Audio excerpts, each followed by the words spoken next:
ما ينفعش تبقى شاب في ريعان شبابك في ال16 وانت طالع لحد ال40 وضعيف. وعلشان تبقى جامد ما ينفعش تبقى جامد بحاجة واحدة. ما ينفعش تبقى جامد بشخصيتك بس، ما ينفعش تبقى جامد بجسمك بس، ما ينفعش تبقى جامد بصلاتك بس. لازم تجمع التلاتة دول مع بعض. ازاي؟ اول حاجة واهم حاجة والعماد والاساس هو هنا انك تقرب من ربنا. الواحد مننا لما كنا في المدرسة وتعرف واحد جامد ولا واحد بلطجي ولا واحد جسمه حلو كنت بتحس بثقة. ما بالك بقى ان انت تعرف وتتأكد وتيقن ان ربنا معاك، ان ربنا في ظهرك، ان ربنا حميك، ان الله يدافع عن الذين امنوا.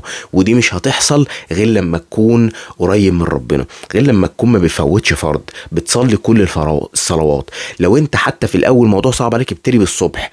لو الصبح خلاص ظبطته ابتدي خد بقية الصلوات واحدة واحدة. ما تفوتش جمعة، خش واحدة واحدة لغاية لما ان شاء الله توصل لمرحلة انك ما فيش فرض بتفوته.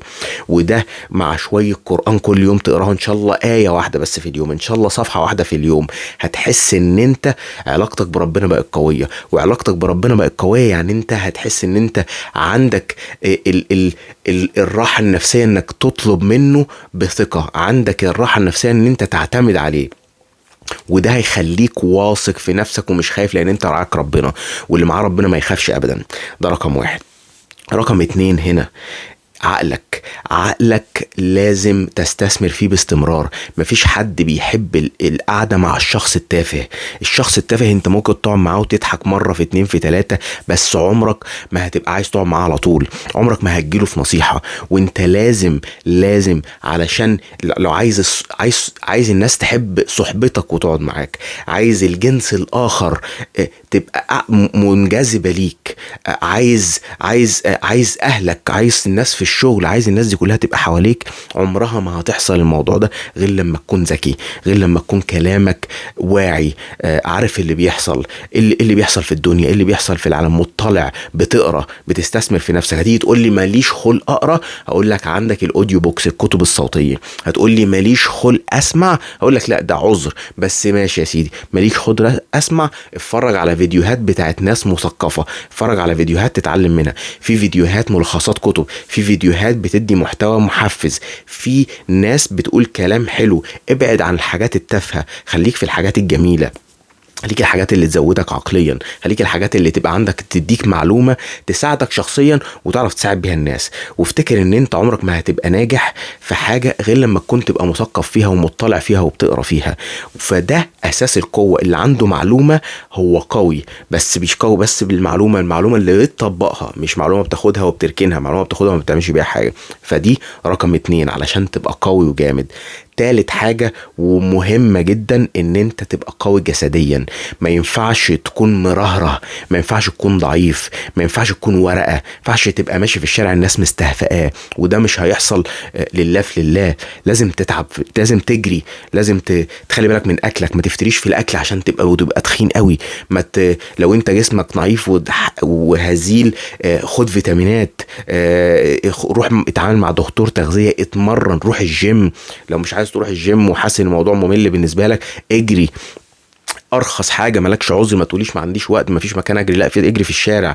ما تقوليش ما فيش فلوس، لا في مش محتاج فلوس عشان تجري في الشارع، صح؟ ولو عندك وربنا كرمك خش روح اتعلم بوكسنج، اتعلم مصارعه، اتكلم كيك بوكسنج. الحاجات دي هتديك ثقه في نفسك، هتعلمك ازاي تدافع عن نفسك في المواقف اللي ان شاء الله ما تتعرض لهاش، بس لو تعرضت لها تبقى عارف ازاي تتعامل. وخلي بالك اتفرج على كل الناس الجامده في الرياضات القتاليه، هتلاقيها دايما اقل الناس اللي بتتخانق، ودايما هتلاقي الناس اللي جسمها حلو وشكلها فيها عضلات هتلاقي اكتر الناس بتبعد عنها، لان مفيش حد بلطجي او حد من الناس اللي بيقعدوا يرزلوا على الناس في الشارع عايز ضحية قوية، مش عايز يتحط عليه، عايز يعمل نمرة سهلة.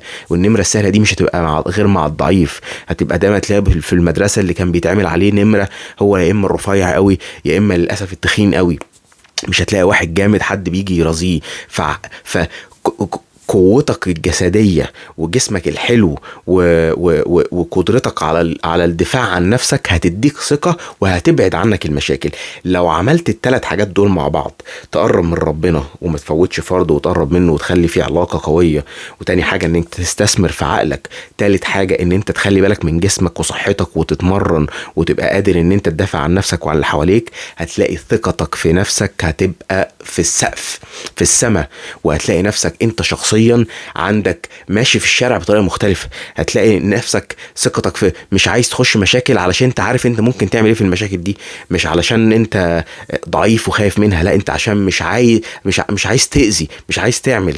وهتلاقي نفسك اللي حواليك هيحسوا بأمان معاك، واللي حواليك دول سواء كان صحابك، سواء كانت مراتك، سواء كانت خطيبتك، سواء كانت اختك، سواء كان اهلك.